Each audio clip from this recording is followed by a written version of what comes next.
Hi, this is Ross Bentley. Hi, this is Jeff Braun. And this is No Dumb Questions. Hey, not bad. Okay, we'll see. I think I might have beat you to the punch, but that's okay. Knows? We'll see. It'll be the last time you beat me in a race. Right. Yeah, no, I'm smart enough not to even try to compete on that one. Right. Yeah. Well, we get to do it again. Yeah, this is cool. This will be fun. What do we got? We're going to kick this right off. This is a question about high intelligence. So I'm not sure. I don't know how we. We'll call somebody else in, but yeah. Anyway, this is pretty cool. It's kind of on topic of what a lot of people are talking about. So it's from. Who is this from, Ross? How would you say? Ilya. Okay, so Ilya says, if you have a highly intelligent and sensitive AI driver, so non-human intelligence, right? Yeah, I think that's what it is. Geez, I have to look at no, artificial intelligence driver. Okay, so non-human. The AI driver that could figure out all the high-level pro techniques in unrealistically static conditions, tires, temp, fuel, rubber buildup, etc., running laps indefinitely. Would this AI driver settle on one driving style or set of driver inputs in each set of corners to get to the absolute fastest lap time? Or will there always be at least one other driving style that would yield the same absolute fastest time? Would the ideal scenario involve oversteer with minimal near zero steering input at both the entry and the exit? Really good. And I'm going to throw the follow-up in there because I think we'll talk about the whole thing. Okay. Okay. So the follow-up question, what if we then introduce the variables of tire wear, fuel, weight, and competed for the absolute fastest average lap time over a 1 hour stint in the same car? Would there end up being one perfect driving style to accomplish this? Well, I think the answer can be summed up in 2 words. Scott Dixon. Scott. Right, but I thought they wanted to know about human drivers, and Scott's not human, is he? Not that I've seen. I mean, the guy is amazing, right? Yeah. He is. So perfect driving style. So let me paraphrase, I think, a little bit to ask you, the driver coach. There's an AI driver and we kind of do this a little bit in simulation.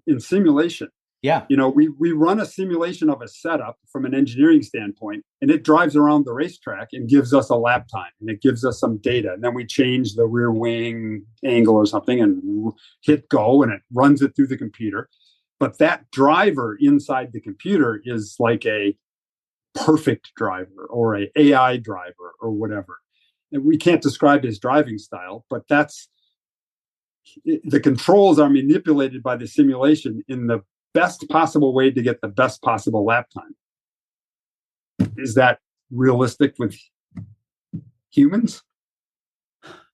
So now you got me kind of going, oh man, I actually want to dig into that simulation software and figure out how it adapts because that's something I like.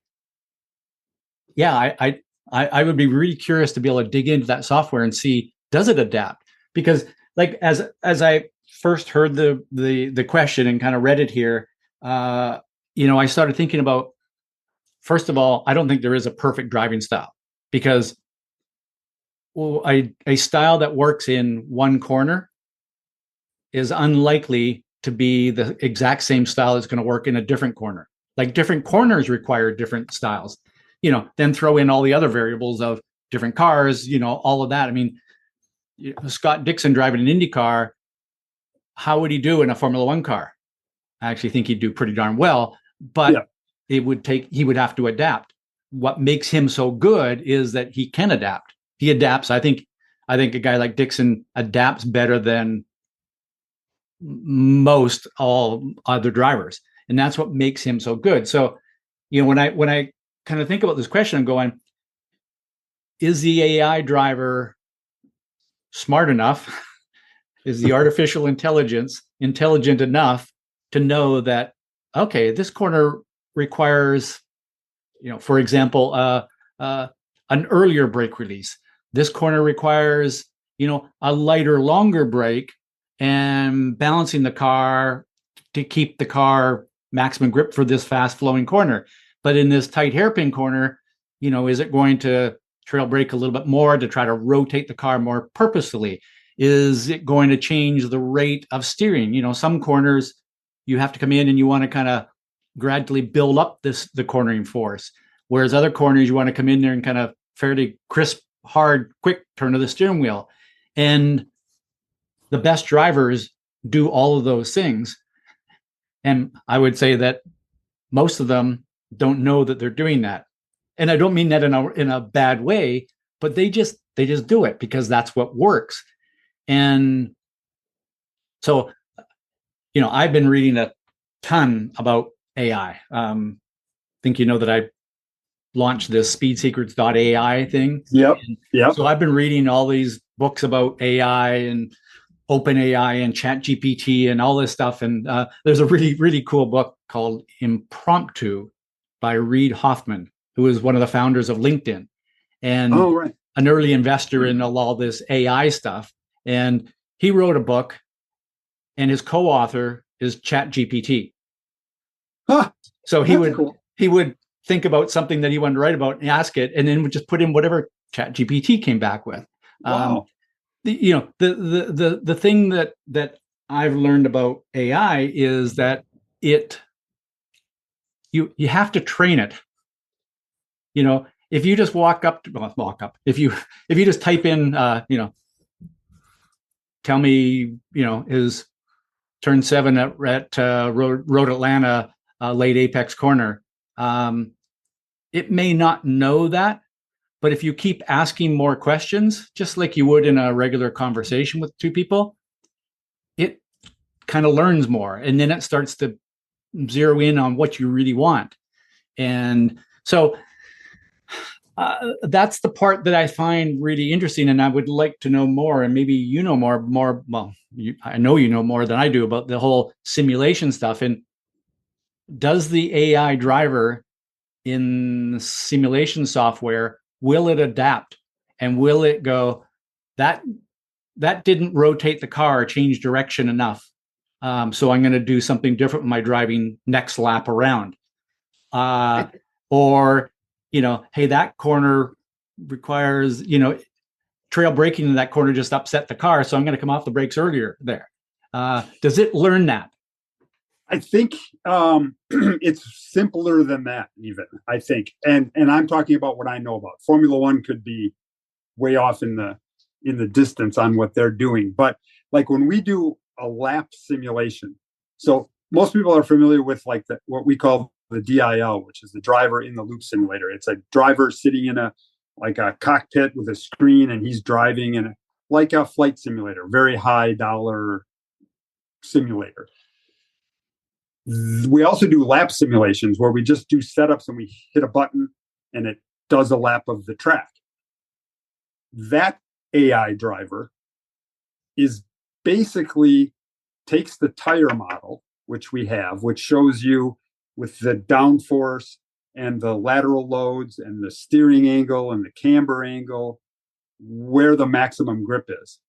And it basically drives the car around the track in grip limited situations, so in the corners and braking and accelerating at the maximum grip that the tire will give you when it's at the camber, steering angle, downforce levels.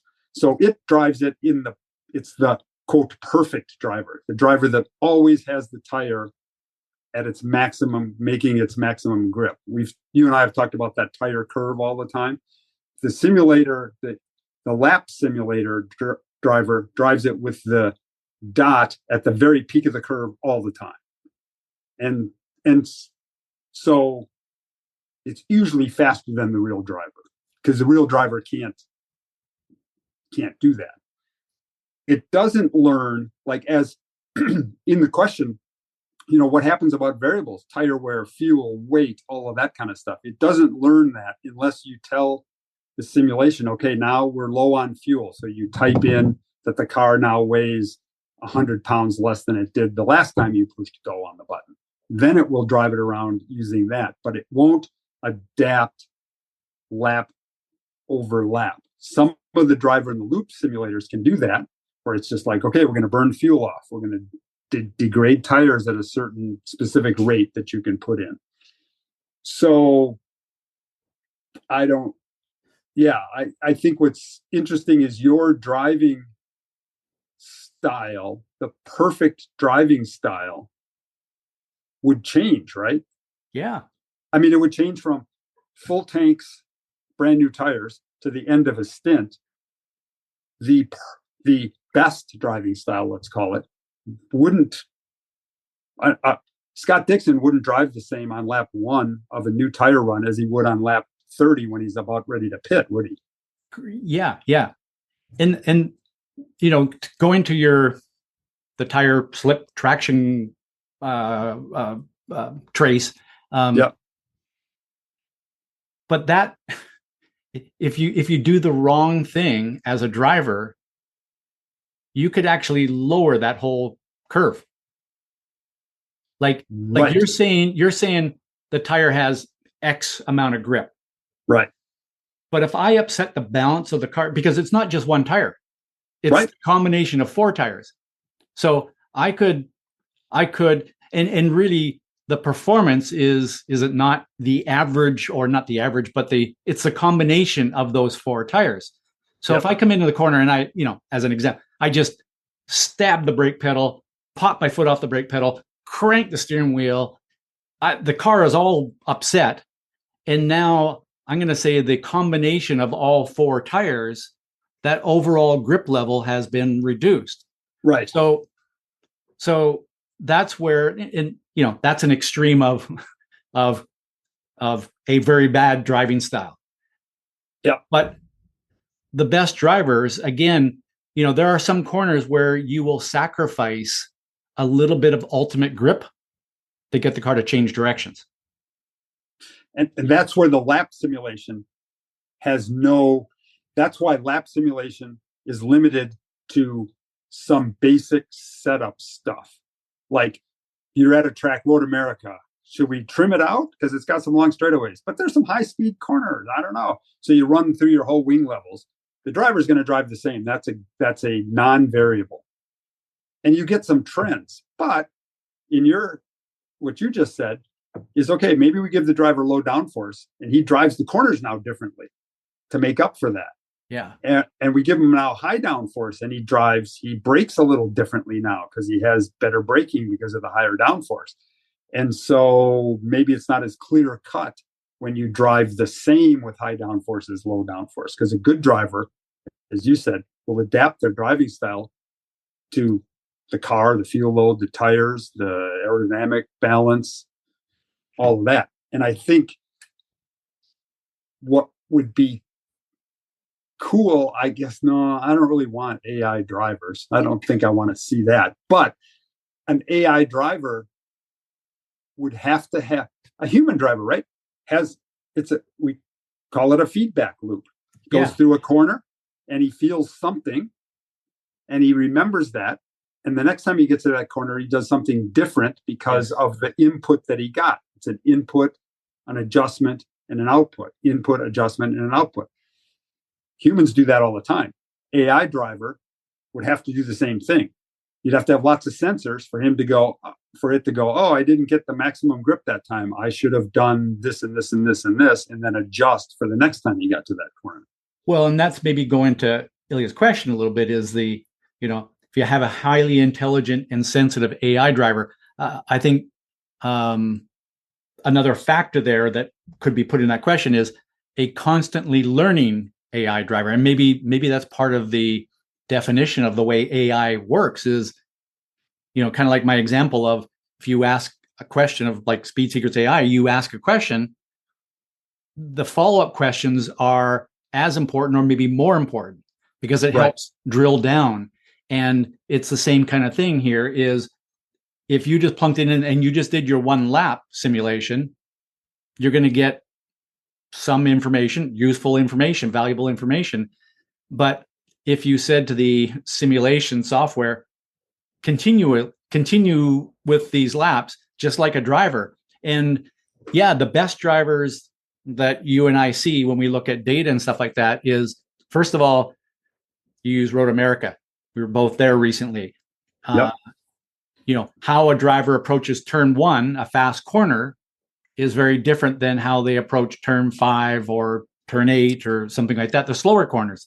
And they adapt their style. And I guess we could have a whole conversation. What do you mean by style? But it's the combination. I kind of think about it as it's all the combination of techniques that a driver uses, and you just adjust, hey, I want a little bit more of this and a little bit less of that. And now I need a little bit more of this and I need some less of this. And, it's adapting those techniques to the corner. And obviously, again, that's going to be different by fuel loads, but, very much so by car to car. So they adapt their driving style from corner to corner.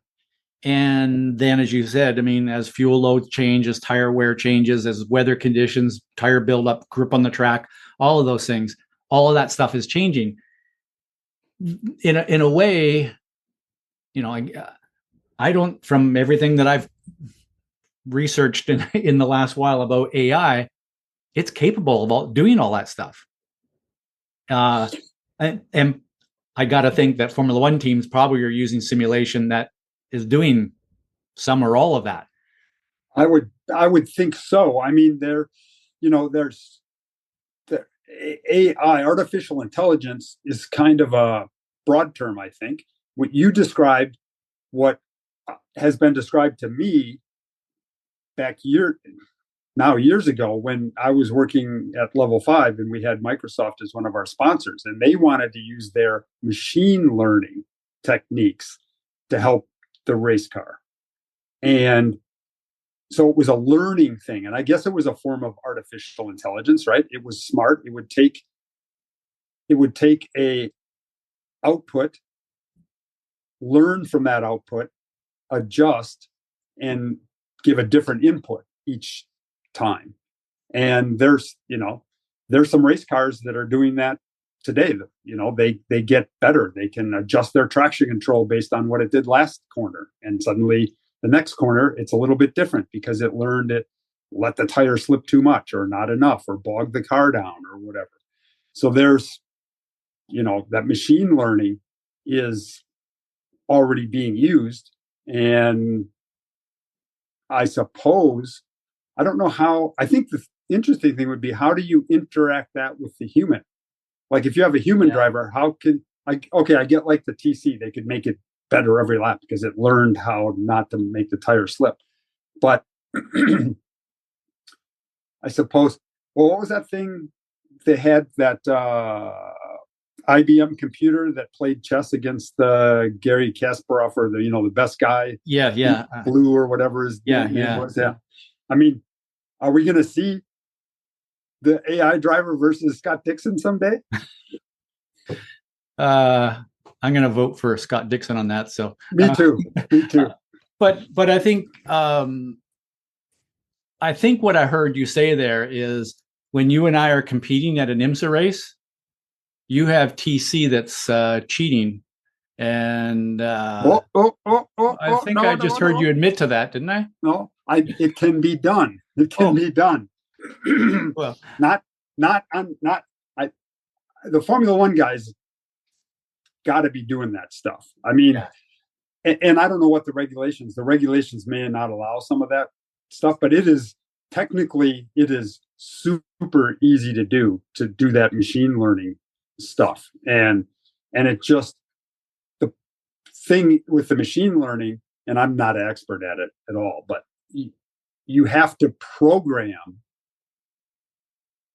the adjustments you want made and the parameters that you want it to target.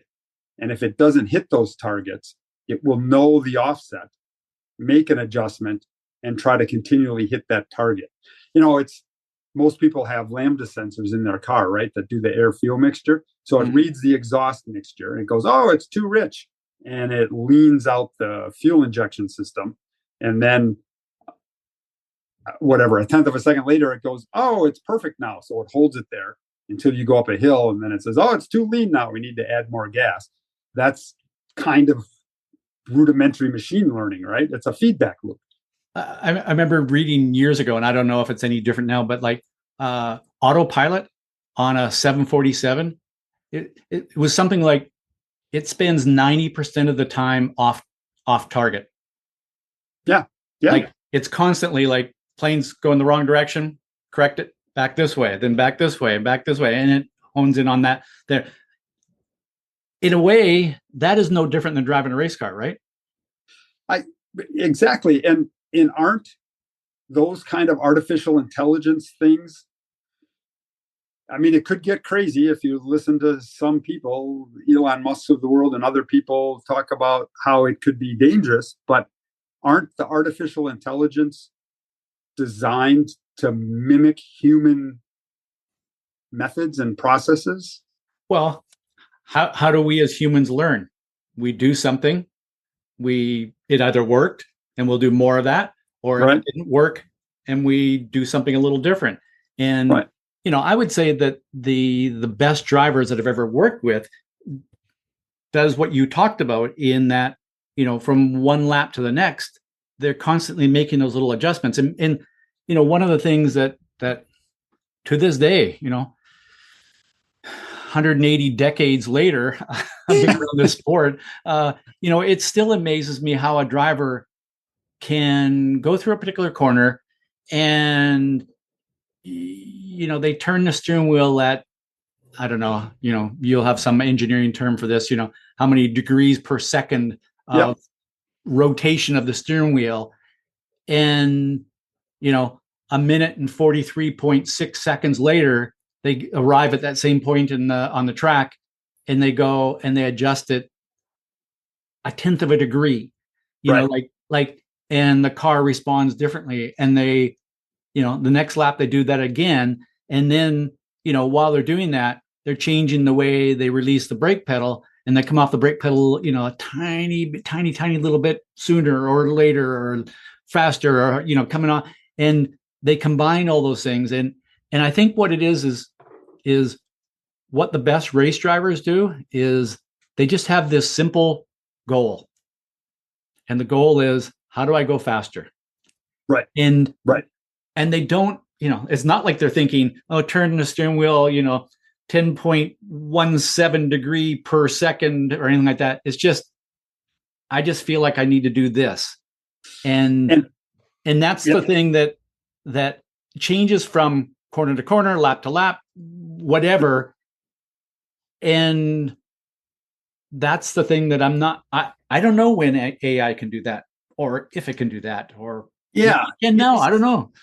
It's the whole thing about, how can I go faster? And I've always said that the best drivers feel the four tires extremely well and maximize the grip on all four tires.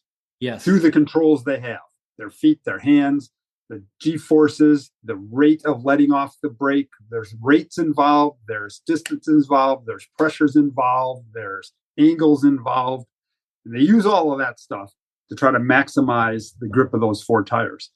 And humans are pretty darn good. I mean, you taught me all this stuff about the receptors in your body and your butt and your gyro and your inner ears and all that. There's a lot of sensors going on there that can feel all of that stuff. I don't know. Maybe an AI driver will get there. I don't know. Well, I wrote an article a while back about race drivers being mathematicians. They're I forget what I call them, but they're navigators. Like they can sense the tiniest little bit of rotation.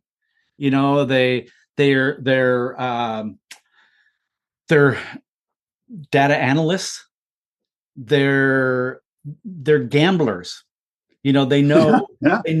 take a little risk now. It's going to pay off. Right. Ooh, don't take that much risk there. And, all these things, and they put it all together, and then they do all that at, 100 and whatever miles per hour, things happening, and they're making those decisions in fractions of a second. And yeah, I mean, the whole AI stuff, and this could be this will be the AI episode. Right.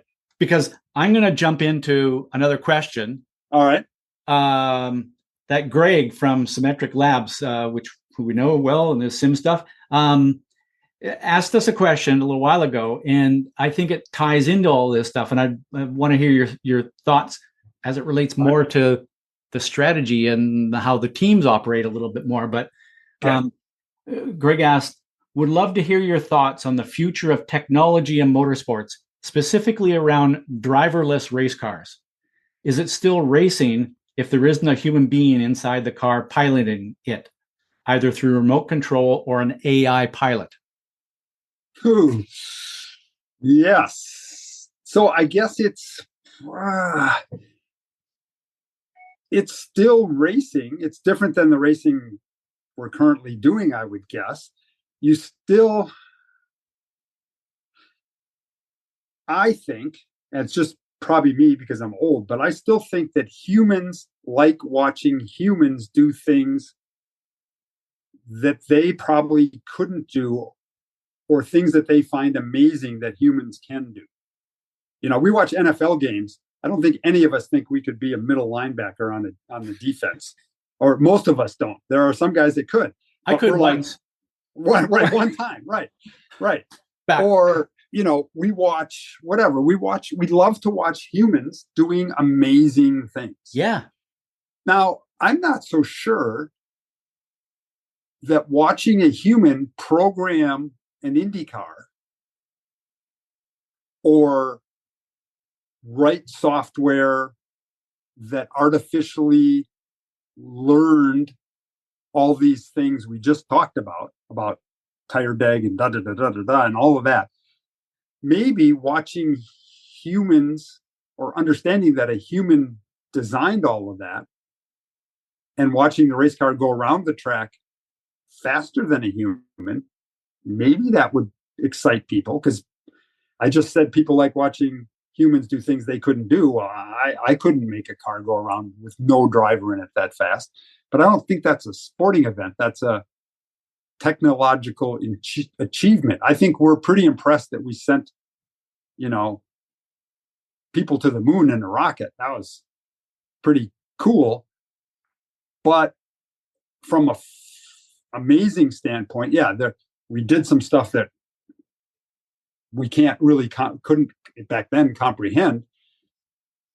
But the watching of Neil Armstrong coming down the ladder was cool, but not because Neil did he jumped down the ladder faster than anybody else or anything. I mean, we all probably could have come down the ladder at the same speed as Neil Armstrong. It was the achievement of something that seemed almost impossible. So I think the achievement of getting a race car to go around Indy with no driver in it, as fast as one with it in it, without a remote control guy, without a human piloting it, that would be a pretty cool technological achievement. I don't know that I'd go pay to watch 10 of them race against each other. Well, and I think the two words you used, it would be interesting. I don't think it'd be exciting. It'd be like if every weekend we watched Neil Armstrong walk down the ladder and step onto the moon. After about the fourth or fifth or 10th weekend, we'd go, let's go watch something else. So I agree 100% in that driverless race cars, I think, is interesting. And I'm not saying it shouldn't be something worked on, because I think that it is interesting and it's going to help in many other areas. But as a sporting event, it's not the same.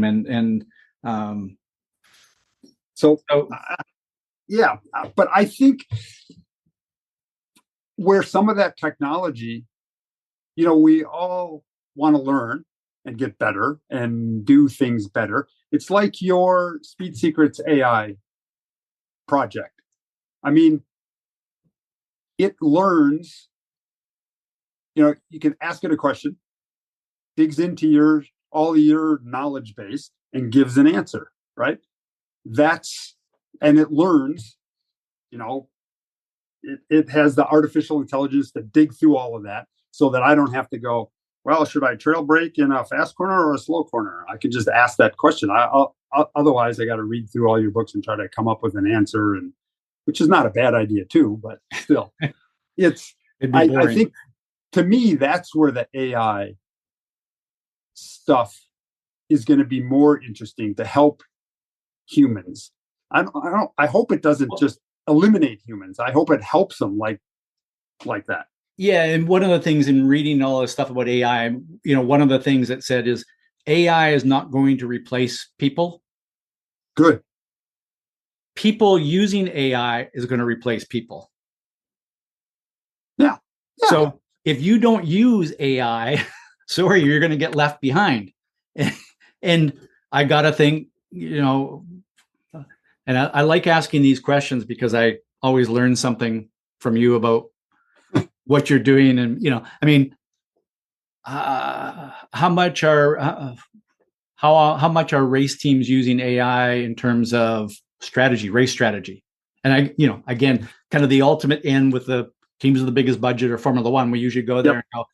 How much is Formula One using AI to help them with their race strategy? And all I know is I get to talk to some people connected with Formula One. I'm not plugged in deeply into Formula One, but I can tell you that even at our level, LMP2 level, IMSA level, we're using, and I don't know that I would call it AI or machine learning, but we're certainly using simulations for strategy. Like if the fuel stint's this long and the minimum driver time is this long and the tire deg is this much, should we pit on the early front of the window and take an extra pit stop because of the tire deg, or should we go longer? And those Formula One teams have carried that, and they have to be using AI, machine learning, real time, I think, because they're getting inputs. They know who pitted when and what their tire deg was then and all of that. And they can feed all that into their real time strategy program and know that if they pit now and it takes this long for the pit stop and they put new tires on and they'll come out exactly this far behind the other car, and that's a huge advantage for them. So I would think the AI would be massive for those guys because it's even trickled down to what we're doing. And it's kind of AI, I don't know, simulation. That's kind of AI-ish, right? It's machine learning. I don't know where one ends and really the definition of artificial intelligence. So it's getting smarter without a human. That's the way I take it, without a human interacting. And a human had to program it, but I guess the thing is it gets better and better and better to the point where a human couldn't have programmed that because it's got so smart. Jeff, right now, there is somebody listening to this podcast who's just typed into OpenAI, whatever, what is AI? And it's come back with the answer that you and I are not dumb or not smart enough to actually answer right now. So right, and there's somebody else who actually does this stuff. Going, these two bozos have no idea what they're talking about, and they would be right. Well, I don't know.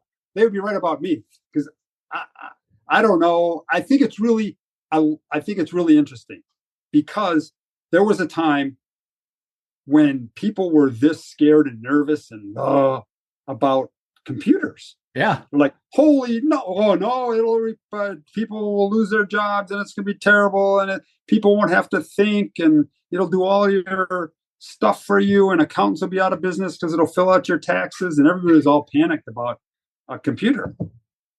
I got a feeling this AI's, I hope, is just going to be the same kind of thing again, right? Everybody's worried about it. It's just going to improve our lives and make it better.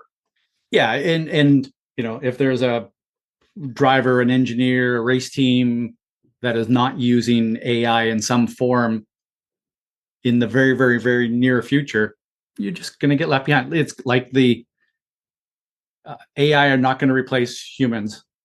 Humans using AI are going to replace humans. Right. Not using AI.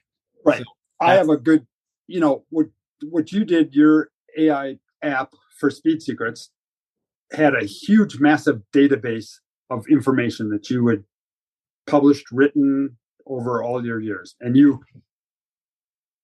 that app can now draw from all of that to answer a question quickly.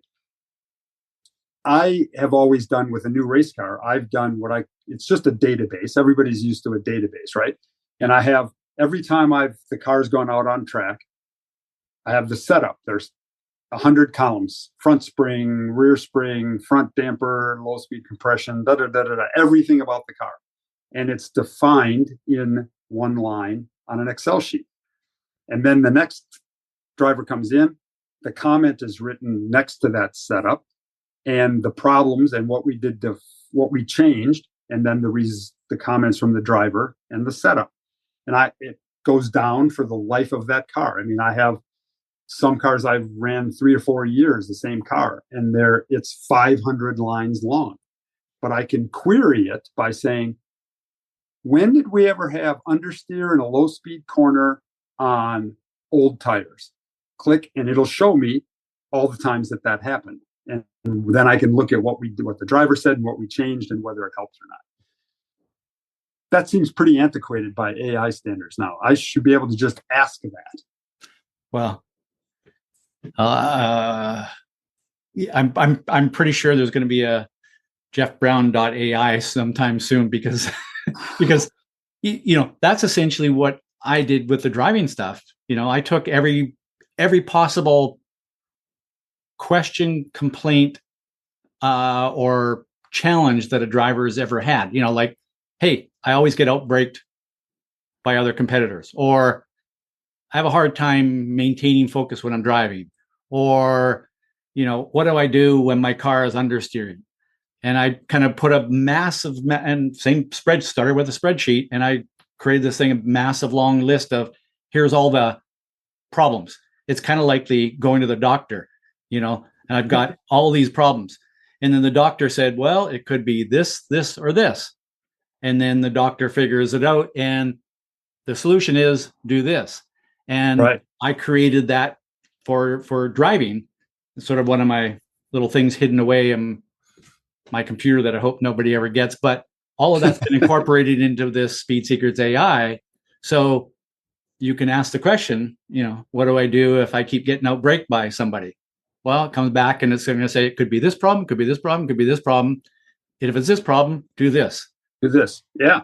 Yeah. And so I think, I don't know, to kind of go to Greg's question, I think, as long as there's humans still involved, if the humans are using these tools, is it any different than using, how many people, I'm pretty sure AJ Foyt hated when cars started having data acquisition systems on it. He'd try to hit it with a hammer. Right. Oh, I've had drivers back in the day that they hated that data acquisition thing. It was, and a lot of people said, oh, it's going to ruin the sport. Computers, we shouldn't be plugging in computers.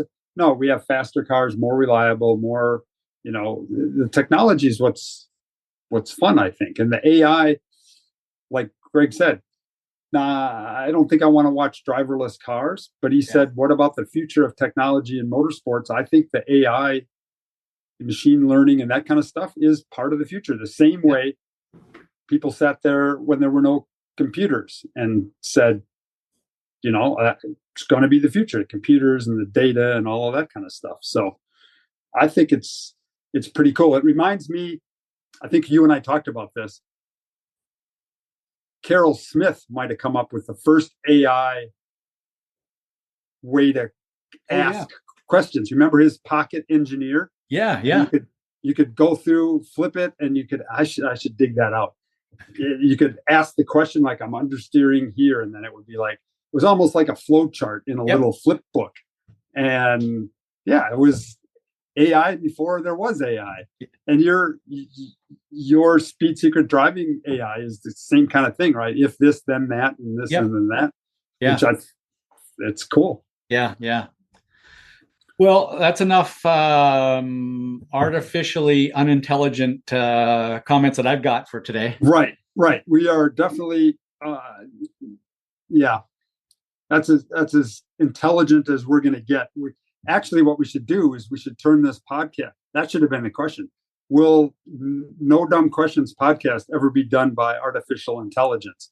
And the reason to ask that question is because the two guys doing it don't have intelligence to begin with. So we need some artificial kind. I was just going to say, should we let listeners in on the big secret? Yeah. You and I are not here. Right. We're not here. This is all done AI. AI. Yep. Yep. Right. Okay. So with that, the AI is saying that's enough for today. And that's enough. Thanks for listening, everybody. Sounds great. Have fun. Go fast. See you next time.